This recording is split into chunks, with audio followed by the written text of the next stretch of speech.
नमस्कार दोस्तों। भगवान बुद्ध और उनका धर्म।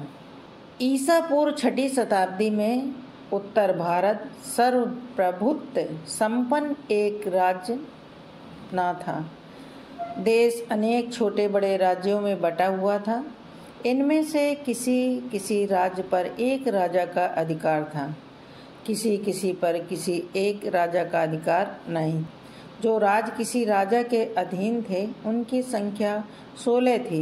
उनके नाम थे अंग, मगध, काशी, कौशल, मल्ल, वेद, वत्स, कुरु, पंचाल, मत्स्य, सौरसेन, आस्मक, अवंती, गंधार तथा कंबोज।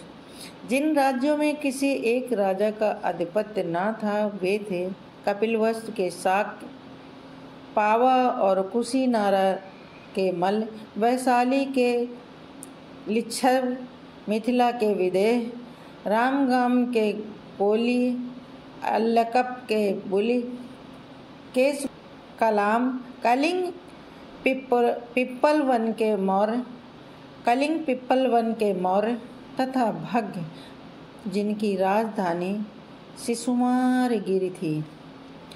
जिन राज्यों पर किसी एक राजा का अधिकार था वे जनपद कहलाते थे और जिन राज्यों पर किसी एक राजा का अधिकार न था वे संघ या गण कहलाते थे।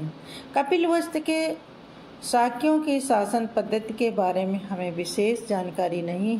हम नहीं जानते कि वहाँ प्रजातंत्र था अथवा कुछ लोगों का शासन था। इतनी बात हम निश्चय पूर्वक कह सकते हैं कि शाक्यों के जनतंत्र में कई राज परिवार थे और वे एक दूसरे के बाद क्रमशः राज परिवार का मुखिया राजा कहलाता था। सिद्धार्थ गौतम के जन्म के समय शुद्धोधन भी राजा बनने की बारी में थे। शाक्य राज्य भारत के उत्तर पूर्व कोने में था। यह एक स्वतंत्र राज था, लेकिन आगे चलकर कौशल नरेश ने इसे अपने शासन क्षेत्र में शामिल कर लिया था।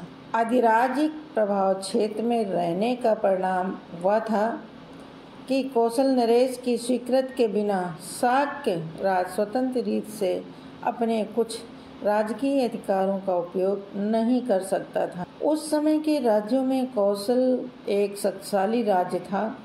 मगध राज्य भी ऐसा ही था। कौशल नरेश प्रसेनजित और मगध नरेश बिंबिसार सिद्धार्थ गौतम के समकालीन थे। शाक्यों की राजधानी का नाम कपिलवस्तु था। हो सकता था कि इस नगर का यह नाम महान बुद्धिवादी मुनि कपिल के ही नाम।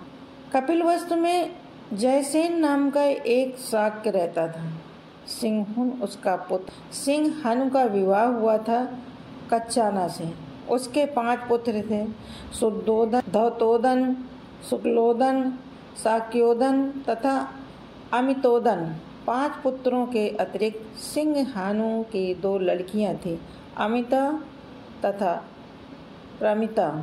परिवार का गोत्र आदित्य था। धन का विवाह महामाया से हुआ था। उनके पिता का नाम अंजन था और माँ का सुलक्षणा। अंजन कोलिय था और देवदह नाम की बस्ती में रहता था। शुद्धोधन बड़ा योद्धा था। जब शुद्धोधन ने अपनी वीरता का परिचय दिया तो उसे एक और विवाह करने की भी अनुमति मिल गई। उसने महाप्रजापति को चुना। महाप्रजापति महामाया की बड़ी बहन थी। शुद्धोधन बड़ा धनी आदमी था। उसके पास बहुत बड़े बड़े खेत थे और नौकर चाकर भी अनगिनत थे। कहा जाता है कि अपने खेतों को जोतने के लिए उसे 1000 हल चलवाने पड़ते थे। वह बड़े अमन चैन की जिंदगी बसर करता था। उसके कई महल। गौतम ने शुद्धोधन के घर में जन्म ग्रहण किया था। उनके जन्म की कथा कहानी इस प्रकार है।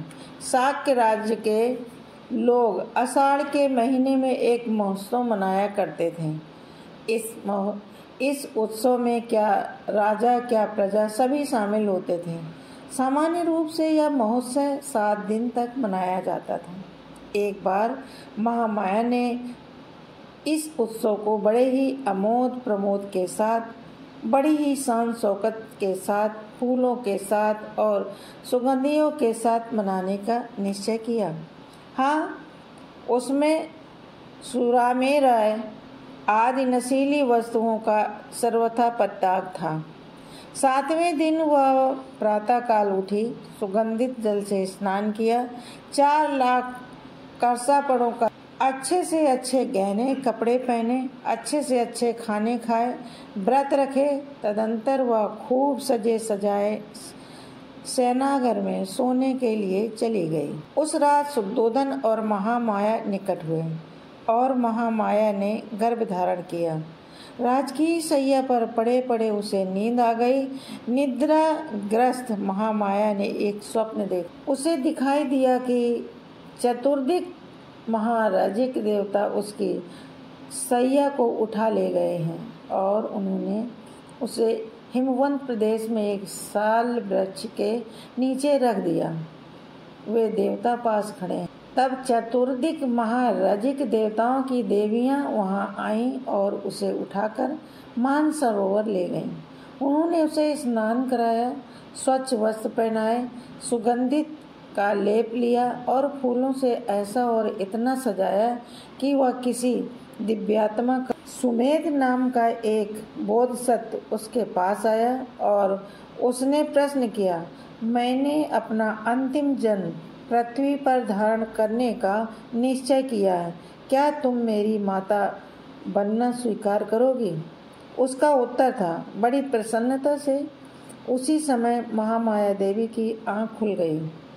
दूसरे दिन महामाया ने शुद्धोधन से अपने स्वप्न की चर्चा की। इस स्वप्न की व्याख्या करने में असमर्थ राजा ने स्वप्न विद्या में प्रसिद्ध 8 ब्राह्मणों को, उनके नाम थे राम, ध्वज, लक्ष्मण, मंत्री, कोड़ज, भोज, सुयाम और सुदत्त। राजा ने उनके योग स्वागत की तैयारी की। उसने जमीन पर पुष्प वर्षा कराई और उनके लिए सम्मानित आसन बिछवाया। उसने ब्राह्मण के पात चांदी सोने से भर दिए और उन्हें घी, मधु, शक्कर, बढ़िया चावल तथा दूध से पके पकवानों से समर्पित किया। जब ब्राह्मण खा पी कर प्रसन्न हो गए, शुद्धोधन ने उन्हें महामाया का स्वप्न कह सुनाया और पूछा, मुझे इसका अर्थ बताओ। ब्राह्मणों का उत्तर था, महाराज निश्चिंत रहें, आपके यहाँ एक पुत्र होगा। यदि वह घर में रहेगा तो वह चक्रवर्ती, यदि ग्रह त्याग कर सन्यासी होगा तो वह बुद्ध बनेगा, संसार के अंधकार का नाश करने वाला। पात्र में तेल धारण किए रहने की तरह महामाया बोधिसत्व को 10 महीने तक अपने गर्भ में धारण किए रही। समय समीप आया तो उसने अपने मैके जाने की इच्छा प्रकट की। अपने पति को संबोधित करके उसने कहा, मैं अपने मायके देवदय जाना चाहती हूँ। शुद्धोधन का उत्तर था, तुम जानती हो कि तुम्हारी इच्छा की पूर्ति होगी। कहारों के कंधों पर ढोई जाने वाली सुनहरी पालकी में बिठवाकर अनेक सेवक सेविकाओं के साथ शुद्धोधन ने महामाया को उसके मायके भिजवा दिया। देवदय के मार्ग में महामाया को साल वृक्ष के एक उद्यान वन में से गुजरना था, जिसके कुछ वृक्ष पुष्पित थे, कुछ अपुष्पित थे या लुम्बिनी वन का। जिस समय पालकी लुम्बिनी वन में से गुजर रही थी, सारा लुम्बिनी वन दिव्य चित्रलता की तरह अथवा किसी प्रतापी राजा के सुसज्जित बाजार जैसा प्रतीत हो रहा था। जड़ से वृक्षों की शाखाओं के छोर तक पेड़, फलों और नाना रंग के भ्रमर गण गुंजार कर रहे थे, पक्षी चहचहा रहे थे। यह मनोरम दृश्य देखकर महामाया के मन में इच्छा उत्पन्न हुई कि वह कुछ समय वहां रहे और क्रीड़ा करे। उसने पालकी ढोने वालों को आज्ञा दी कि वह उसकी पालकी को साल उद्यान में ले चले और वहां प्रतीक्षा करें। महामाया पालकी से उतरी और एक सुंदर सल वृक्ष के ओर बढ़ी। मंद पवन बह रही थी, जिससे वृक्ष की शाखाएं ऊपर नीचे हिल डोल रही थी। महामाया ने उनमें से एक को भाग्यवश एक शाखा काफी नीचे झुक गई। महामाया ने पंजों के बल खड़े होकर उसे पकड़ लिया। तुरंत शाखा ऊपर की ओर उठी और उसका हल्का सा झटका लगने से महामाया को प्रसव वेदना आरंभ हुई। उस साल वृक्ष की शाखा पकड़े खड़े महामाया ने एक पुत्र को जन्म दिया।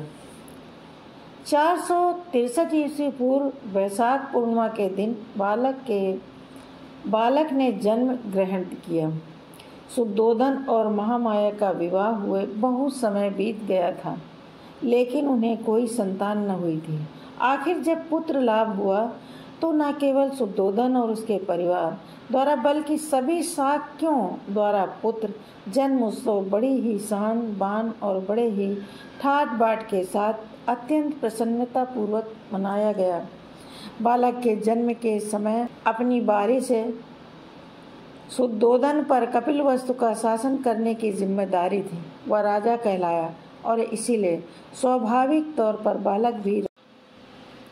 ऐसी ही प्रेरणादायक कहानी सुनने के लिए हमारे चैनल रिजवाना शेख को लाइक कीजिए, सब्सक्राइब कीजिए, शेयर कीजिए, सपोर्ट कीजिए। मिलते हैं अगली कहानी में। धन्यवाद। जय हिंद।